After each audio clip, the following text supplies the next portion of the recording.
Imagine you are standing in your kitchen. It is maybe 6, 7 a.m.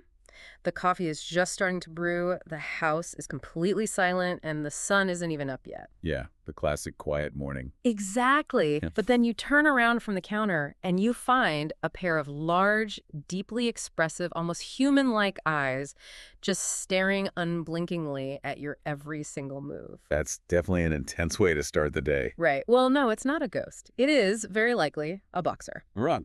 Welcome to the deep dive. Today, we have a really comprehensive guide to boxer ownership on the table, and our mission here is beautifully simple. Which I love, by the way. Yeah, we're going to cut straight through the dense historical trivia, skip past all the heavy veterinary jargon, and just answer one ultimate, highly practical question for you, which is, what is it actually like day to day to share a home with a boxer? It really is the most important question anyone can ask before bringing an animal into their home, Yeah. Knowing the intricacies of a breed's genetic makeup or like their historical lineage is undeniably fascinating. Oh, for sure. But frankly, it doesn't help you much on a random Tuesday when it's pouring rain and your dog is just sitting there staring at you, waiting for something to happen. Yeah, the dog doesn't care about its history in that moment. Exactly.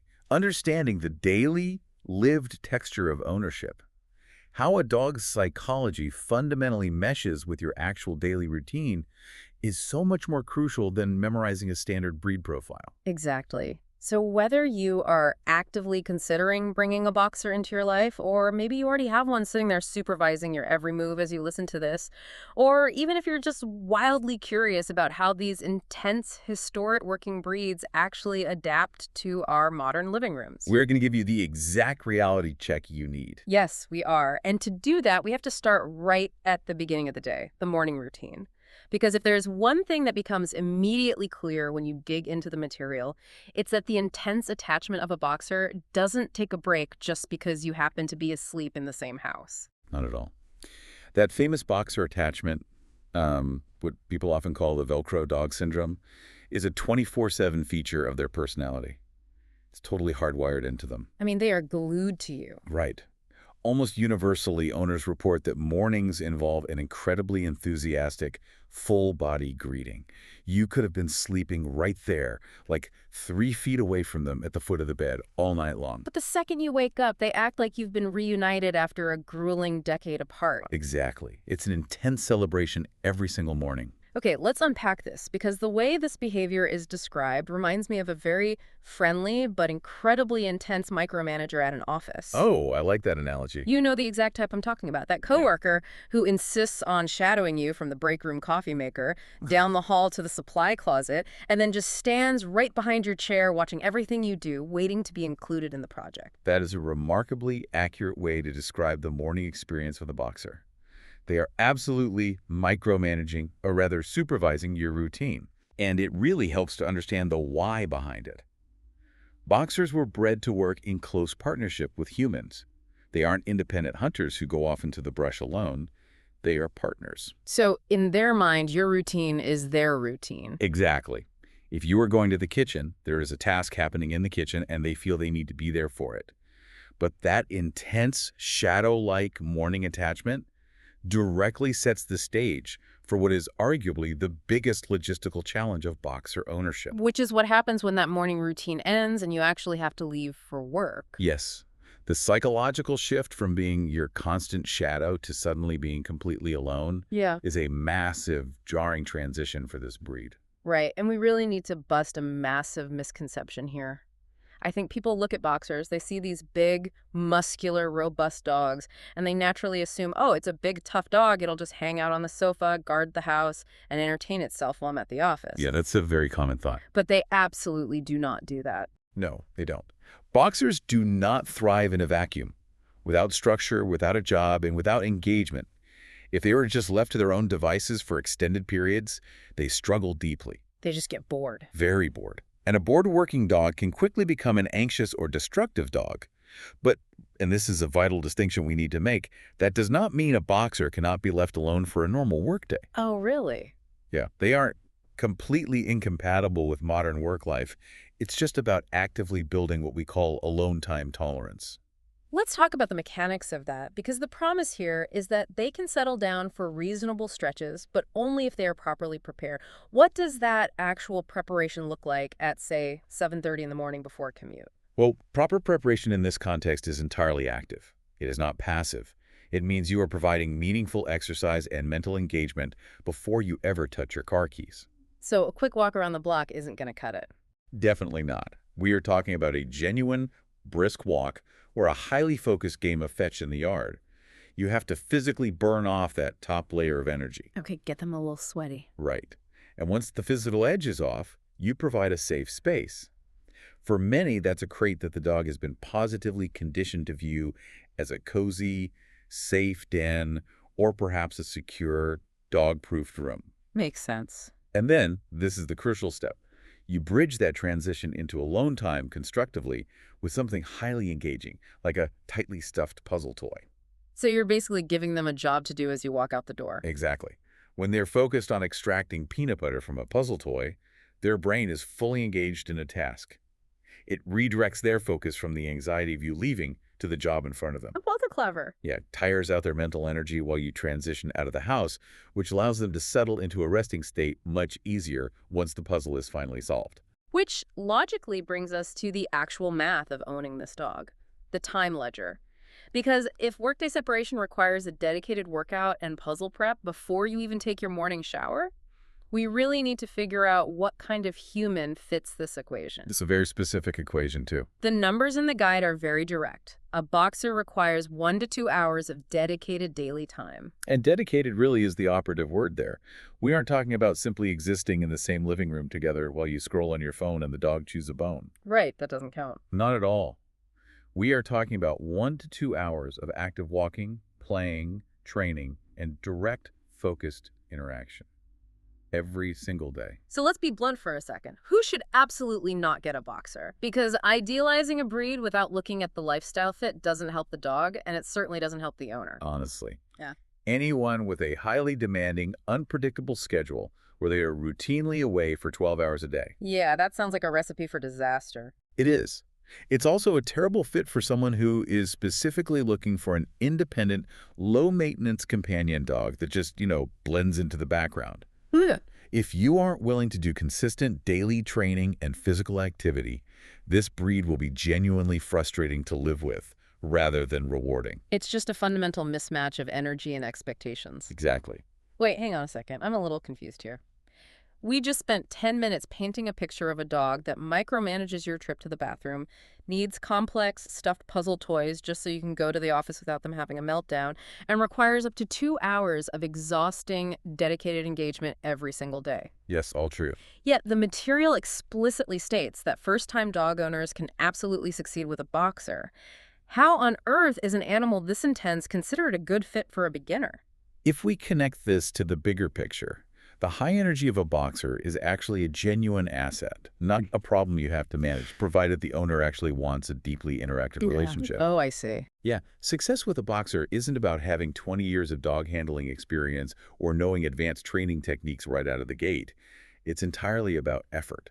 A first-time owner who is deeply committed, who consistently puts in the training and exercise time, and who embraces the process, often does beautifully. So it's much more about lifestyle willingness than your technical resume. Precisely. It's about your willingness to adapt your lifestyle, to include the dog, rather than try to force the dog to seamlessly fade into the background of your existing life. That makes total sense. People who work from home, or people who are naturally active, or honestly, those who just find that constant, heavy physical closeness charming rather than annoying, they absolutely thrive with this breed, even if it's their very first dog. Okay, so the sheer effort trumps the experience level. That's good to know. Good. So if we've established the right person for a boxer, we need to address the right place. Because there is this massive, pervasive myth out there that to own a big, athletic, energetic dog like this, you absolutely must have a sprawling house with a massive fenced-in yard out in the country. Ah, the yard myth. Yep. It is incredibly persistent in dog ownership circles. Here's where it gets really interesting. You read into the reality of it, and space actually matters far less than owner commitment. I kind of view the whole big backyard concept like buying an expensive home gym. Oh, I love where this is going. Like, you can buy the biggest, fanciest, most high-tech treadmill on the market and put it right in your basement, but just having the treadmill sitting there doesn't automatically mean you're getting a workout. Eventually, it just becomes a very expensive drying rack for your laundry unless you physically put on your shoes, turn the machine on, and actively run. That is a brilliant way to look at it. Because to a boxer, a big empty backyard is literally just an outdoor living room. Right. If you open the back door and let them out, they might sprint around for 2 minutes, but then they are just going to sit at the back door waiting to be let back in where you are. They don't self-exercise. So the yard alone isn't enough. Not at all. A boxer living in a fourth-floor city apartment with an owner who has a structured, rigorous daily walking routine is almost always happier, healthier, and better adjusted than a boxer left alone in a massive country yard without any human engagement. But living in an apartment does come with very specific environmental challenges for a dog like this. It's not just about the exercise, it's about the noise. Yes, the acoustic reality of apartment living. Boxers are natural watchdogs. They are alert barkers. It is hardwired into their nature to announce unfamiliar activity. And apartments are full of unfamiliar activity. Exactly. So if you live in a busy apartment building, you have neighbors walking down the hallway, delivery drivers knocking, elevators constantly dinging. If you don't proactively manage that, the dog will feel it's their job to announce every single ding of that elevator. Wow. How do you manage an instinct that deep? Through calm response training. You actively teach the dog that hallway sounds are a normal, accepted part of their environment and don't require an alarm. You acknowledge the sound, reward them for remaining calm, and over time, they learn they don't need to be on duty for the UPS guy. Okay, so whether you are in the city or the country, both work beautifully. Country life gives them casual space to move. City life just requires more intentional planning, like knowing where the local dog parks are, sticking strictly to structured walks. Exactly. And what about when you want to leave that city apartment or that country house? Let's talk about travel and holidays, because life isn't static. Surprisingly, it turns out boxers travel incredibly well. They do. And it all goes directly back to that Velcro attachment we started with. All right. A boxer would much rather be crammed into the back seat of a moving car with you than left behind in a sprawling, comfortable house with a pet sitter. They fundamentally want to be included in the pack's movements. But taking a 70-pound dog on a road trip requires some serious logistics. You can't just let them bounce around the cabin while you're doing 70 on the highway. There's a huge emphasis in the guide on crating or using proper crash-tested restraints, taking regular breaks, and above all, strict temperature awareness. That temperature awareness is critical, and it relates to their anatomy, which we'll dive deeper into when we discuss health. But simply put, a parked car can become a dangerously hot environment for a boxer in a matter of minutes, even on what feels like a mild day to us. That's terrifying. It is. But beyond the literal mechanics of travel, you also have the environmental shifts of holidays and house guests. Right. Think about Thanksgiving dinner. You've got a dozen relatives over, pots and pans clanking, a totally different schedule. Boxers are incredibly emotionally attuned to their humans, so when the house is chaotic, it completely disrupts their internal rhythm. It does. They act like emotional sponges. They pick up on the high energy, the stress, the excitement of the house. And to help them navigate that chaos without becoming totally overwhelmed, you have to anchor them. How do you do that? You provide an emotional safety net through absolute consistency. You feed them at their exact normal time. You pull yourself away from the guests to take them for their normal walk, no matter how busy the house gets. Oh, so you force the routine. Exactly. That underlying structure tells them that even though the environment is crazy, their core world is still safe and predictable. Let's zoom in on those guests and the family dynamics in general. Because environment isn't just square footage and schedules, it's the actual people inside that footage. Let's start with kids. The source paints a really beautiful picture. Boxers are famously devoted, gentle, and remarkably patient with children. They really are. They love joining in backyard games, Yeah. and they tolerate a lot of clumsy handling from kids. Yeah. And because of that high emotional attunement we mentioned, they possess this incredible ability to adapt their energy to different age ranges. A boxer playing a game of fetch with a sturdy 10-year-old will act very differently and much more robustly than a boxer interacting with a wobbly 2-year-old. But wait, I need to stop you there because this feels like a massive contradiction. Oh. We just said they are gentle and attuned to a 2-year-old, But then the guide explicitly warns that their exuberant greeting style can be a genuine mobility hazard, that they can literally knock toddlers or older adults right off their feet. Yes, that is a real concern. But if they are so incredibly emotionally attuned, why are they simultaneously acting like bowling balls knocking over grandparents at the front door? What's fascinating here is the rapid psychological shift that happens specifically at the front door. Mhm. It's a very unique trigger for them. When a visitor first approaches the property, the boxer's initial instinct is watchful and protective. Right, the alert watchdog checking out the perimeter. Exactly. They are critically assessing the situation. Hmm. But the absolute second you open that door, greet the person, and welcome that guest into the home, the boxer's brain flips a switch. They go from the bouncer to the party host. Exactly. And it is an overwhelming, almost comical, insistent friendliness. They're not aggressive guard dogs. They just aggressively want to be part of the new interaction. I see. And in that split second of intense, explosive excitement, their physical enthusiasm completely outpaces their emotional attunement. They are so happy someone is there that they temporarily forget they weigh 70 pounds. Which is how people get knocked over. Right. That's exactly why calm greeting training, teaching them to sit and wait for attention rather than launching themselves at the guest, is absolutely essential, especially if you have vulnerable people in your home. You have to teach them how to safely channel that overwhelming joy. Okay, so we've covered the emotional needs, the physical workouts, the complex social dynamics at the front door. Now we have to ground this deep dive in the logistical and financial realities. Because keeping a dog this engaged and healthy year-round is a serious, long-term commitment.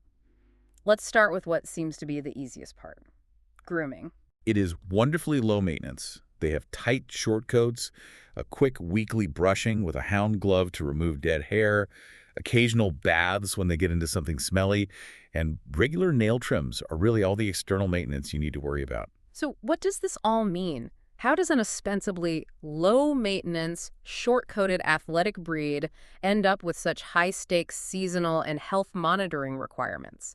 Because when you read into the weather protocols and the veterinary care, it gets very serious very fast. This raises an important question about how we define maintenance. Their external coat might be low maintenance, but their internal physiology requires constant vigilance. Let's look at the anatomy, starting with the weather. Okay. That beautiful, sleek short coat means they have very little insulation. They tolerate cold weather only briefly. If they're going to be out in the snow for an extended period, they genuinely need a dog sweater or coat to retain body heat. But surprisingly, warm weather is actually the far bigger, more life-threatening risk. And that comes down to their face shape, right? The brachycephalic skull. Yes, boxers are a brachycephalic breed, meaning they have a shortened snout and a pushed-in face. Dogs don't sweat like humans do. They regulate their body temperature primarily by panting. Right. The longer the snout, Right. the more surface area there is for evaporation to cool the blood before it returns to the body. Because a boxer has a very short snout, their cooling system is inherently inefficient. They suffer from airway and heat sensitivity. Wow, so you really have to be careful in the summer. You absolutely cannot take them for a midday jog. You have to actively adjust their exercise times to the cool early mornings or late evenings and ensure they always have access to shade and water. They can overheat dangerously fast. And understanding that physical vulnerability leads right into the financial reality of owning one. Beyond the normal costs of high-quality food, puzzle toys, and routine vaccinations, boxers carry very specific financial considerations. Significant ones that potential owners must plan for. Boxers are prone to certain genetic conditions. Most notably, we are talking about cardiac issues. Like the heart. Yeah, there is even a condition known as boxer cardiomyopathy, an electrical disease of the heart, which means routine cardiac screening by a vet is highly recommended. They also unfortunately carry elevated risks for various cancers compared to many other breeds. Which means, as an owner, you are looking at more frequent and more expensive diagnostic care over the entire lifetime of the dog. Exactly. You aren't just paying for checkups, you're paying for ultrasounds, heart monitors, and biopsies.